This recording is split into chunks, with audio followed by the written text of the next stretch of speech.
Olá, um verdadeiro campeão de vendas. Nossa conversa hoje é com o escritor Gabriel Chalita, autor de mais de 70 títulos. Sua obra é também marcada pela diversidade, com passagens pelo conto, o romance, a poesia e o ensaio.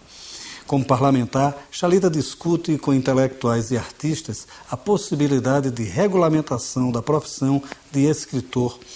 Tudo isso está em nossa conversa de hoje.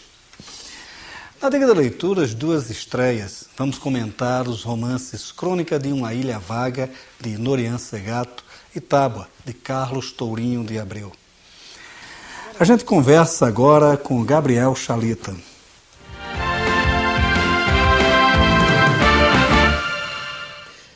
Gabriel, vamos falar de sua literatura como um todo, né? Que é uma coisa, a primeira coisa que chama a atenção são dois pontos. A primeira é a diversidade temática, né? Quer dizer, você escreve sobre filosofia, educação, ficção, né? E a quantidade, né? São quase 50 livros já publicados. 63, mano. 63, né? 63 livros. Quer dizer, como é isso? Como é esse trabalho todo? Então, para mim, assim, a literatura começou desde 12 anos de idade, né? E naquele momento, assim, eu escrevi um livro muito inspirado numa senhora que eu conheci num asilo, que era um livro sobre liberdade, que foi meu primeiro trabalho literário, que era uma carta para Deus, esse primeiro livro. É interessante que essa senhora, quando me explicava sobre literatura, ela dizia que a literatura era a história dos sentimentos. Você tem que chorar ou tem que rir, senão não é literatura. E ela me perguntou, o que te faz chorar? E eu disse a ela na época que eu tinha um irmão com síndrome de Down e que eu rezava muito, pedia a Deus para que ele ficasse bom, conversasse comigo, e Deus não me atendia. Ela falou, então escreve uma carta para Deus perguntando por que ele não te atende. E ali começava esse prazer em escrever, em ler aquilo que eu escrevia, em partilhar com pessoas e tal. Depois eu comecei a escrever livros religiosos, porque eu fui seminarista, então eu escrevi uma coleção de catequese, que foi meio por acaso. Eu escrevi alguns livros que eram apostilas para crianças, foi um padre da editora Santuário lá em Bananal, né, no interior de São Paulo, onde eu era seminarista, e gostou das apostilas e falou, a gente pode transformar em livro? E eu autorizei, e aqueles livros venderam, enfim, mais de 1 milhão, né, na soma daquela coleçãozinha que eu havia feito. Aí fui fazer filosofia, eu comecei a escrever livros de filosofia na faculdade de filosofia. Depois no direito comecei a pesquisar temas jurídicos e escrever sobre direito, né, sobre discurso jurídico, sobre a sedução no discurso, o tribunal do júri. Na sociologia eu comecei a escrever livros ligados à sociologia, eu estudei muito a questão de gênero, então eu escrevi um livro chamado Mulheres que Mudaram o Mundo, um outro chamado Mulheres que Venceram o Preconceito, e, enfim, para mim o ato de escrever é algo muito natural da experiência que eu estou vivendo, né? Um dos meus livros recentes, que é o livro com o padre Fábio de Mello, o livro Cartas entre Amigos, a gente escrevia cartas de elementos do cotidiano, o que nós estávamos vivendo, o que nós estávamos experimentando, né? Eu de um lado na política, ele de um outro lado na religião, misturando literatura com isso. E como educador, eu tenho muitos livros, né, voltados para a educação. Sempre que eu sinto, quando eu escrevi sobre bullying, né, isso foi em 2004, eu via que era um tema essencial de se discutir. Aí eu fui escrever sobre bullying, né, sobre as relações afetivas na educação. E eu tenho muito prazer em escrever. Para mim, o ato de escrever é um ofício profundamente prazeroso. E como é essa arquitetura? Porque é uma coisa curiosa, quer dizer, exige uma certa disciplina, seus livros têm, de certa forma, alguma pesquisa, né? Quer dizer, como é que se fecha essa questão cotidiana mesmo do ato de escrever, né? Depende do livro. Por exemplo, o meu livro Vivendo a Filosofia, que é um livro muito grande, didático, com muita pesquisa, eu demorei mais ou menos 2 anos escrevendo esse livro. Então eu escrevi à noite, depois de todas as atividades que eu fazia, eu tinha pelo menos 2 a 3 horas por dia em que eu pesquisava e escrevia. Mas esse livro demorou muito, porque ele ia e voltava para a editora, porque um livro de filosofia, para utilizar uma linguagem que consiga se fazer compreender pelos adolescentes, né? Assim, era a tentativa de simplificar a filosofia sem banalizar a filosofia. Então esse demorou mais.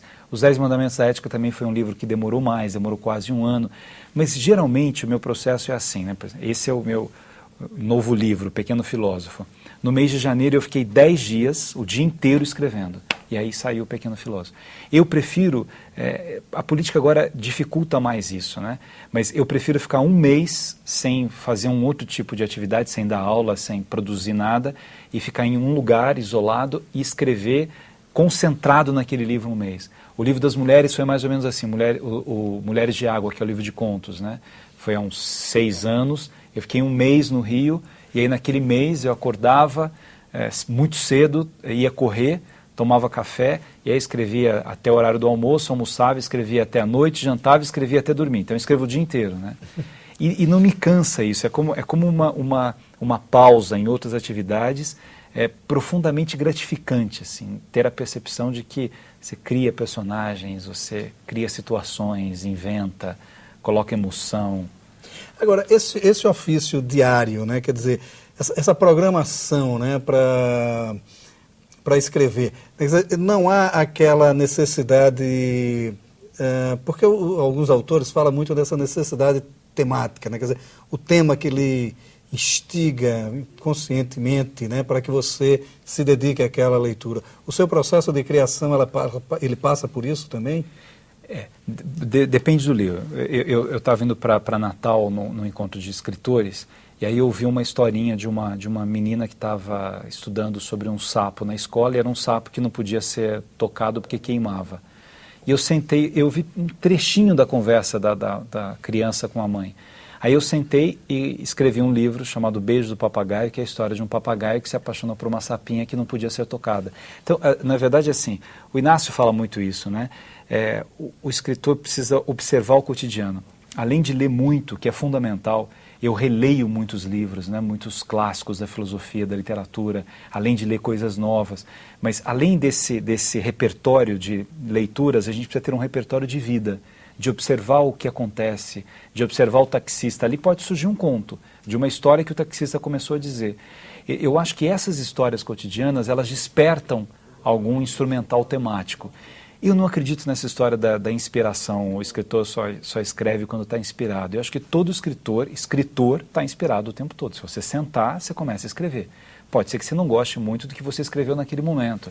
Pode ser que você reescreva, que você corte palavras. Drummond dizia da arte do cortar palavras, que às vezes dói. Quando você vê aquele texto, você fala, não, preciso cortar. Que é interessante que você vai lapidando o texto, né? É uma arquitetura mesmo, como você disse.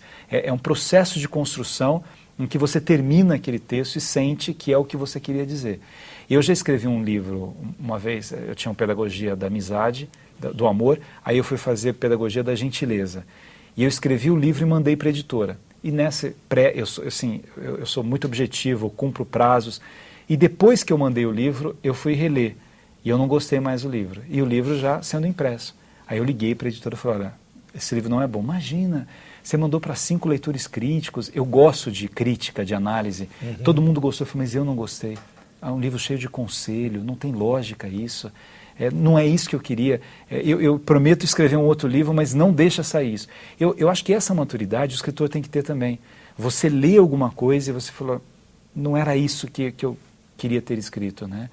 Preciso mudar esse enfoque ou trabalhar isso de uma outra maneira, né? Que é esse trabalho de arquitetura.